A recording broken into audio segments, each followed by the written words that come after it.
রাষ্ট্রায়ত্ত সংস্থায় চাকরি কমছে দ্রুত গতিতে। 5 বছরে 1 লক্ষেরও বেশি নিয়মিত পদ উধাও। কেন্দ্রীয় সরকার বলছে সংরক্ষিত শ্রেণীর প্রতিনিধিত্ব নাকি বেড়েছে, কিন্তু বিশেষজ্ঞদের দাবি আসলে কমছে প্রকৃত সংখ্যা। তাহলে সত্যি কি চাকরির বাজারকে সংকুচিত করছে বেসরকারীকরণ? রাষ্ট্রায়ত্ত সংস্থাগুলিতে নিয়মিত চাকরির সংখ্যা গত 5 বছরে 1 লাখেরও বেশি কমেছে। কেন্দ্র সরকারেরই দেওয়া তথ্য অনুযায়ী বেসরকারীকরণ ও বিনিয়োগ প্রত্যাহারের ফলে এই ক্ষতি হয়েছে। লোকসভায় লিখিত উত্তরে সমাজ কল্যাণ প্রতিমন্ত্রী VL বর্মা জানান, 2019-20 সালে যেখানে 9.2 লাখ নিয়মিত কর্মী ছিলেন, 2023-24 সালে তা নেমে এসেছে 8.12 লাখে।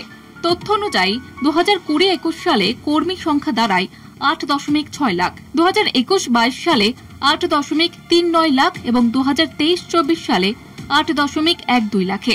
এ সময়ে তফসিলি জাতি ও তফসিলি উপজাতির কর্মী সংখ্যা কমেছে, তবে ওবিসি কর্মী বেড়েছে 1.99 লাখ থেকে 2.13 লাখে।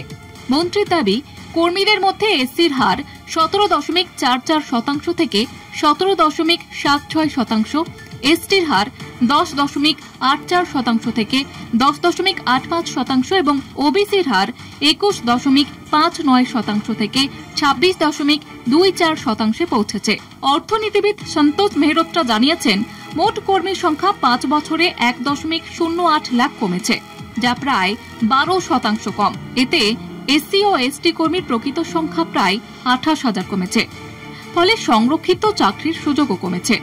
দলিত সংগঠন ন্যাকডোরের চেয়ারম্যান অশোক ভারতী অভিযোগ করেছেন, সরকার বিভ্রান্তিকর তথ্য দিচ্ছে। আসল সংখ্যা কমলেও শতাংশ দেখিয়ে বৃদ্ধি দাবি করা হচ্ছে। সরকার 2016 সাল থেকে 10টি সিপিএসইতে কৌশলগত বিনিয়োগ প্রত্যাহার করেছে।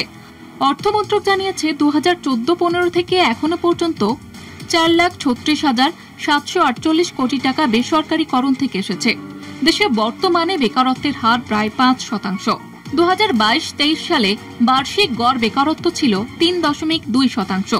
রাষ্ট্রায়ত্ত সংস্থায় চাকরির সুযোগ কমছে, অথচ সরকার সংখ্যার খেল দেখিয়ে বৃদ্ধির ছবি আঁকছে। প্রকৃত সংখ্যা কমলেও শতাংশ দেখিয়ে সাফল্যের প্রচার, এ যেন তথ্য দিয়ে জনগণকে বিভ্রান্ত করার কৌশল। বেসরকারীকরণের নামে লক্ষ লক্ষ কোটি টাকা তোলা হলেও সাধারণ যুবকের হাতে পৌঁছাচ্ছে না চাকরি। প্রশ্ন উঠছে, সরকার কেবল বড় বড় পুঁজিপতিদের আয় বাড়াতেই ব্যস্ত, আর দেশের ভবিষ্যৎ কর্মহীন তরুণ প্রজন্মের সঙ্গে অন্ধকারের দিকে চলেছে। কলকাতা টিভি।